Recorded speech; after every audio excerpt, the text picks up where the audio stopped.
Word is starting to spread about 2022 Bordeaux, actually vintage in general in Europe in 2022, but Bordeaux people are starting to talk about.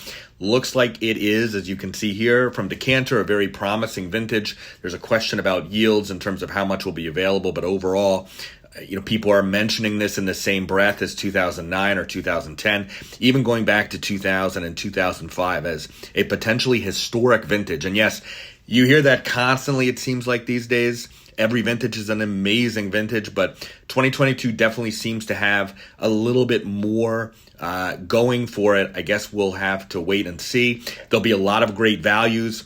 There'll be a lot of top estates making tremendous wines. Yes, pricing is going to be up most likely, but there's going to be buys in every category.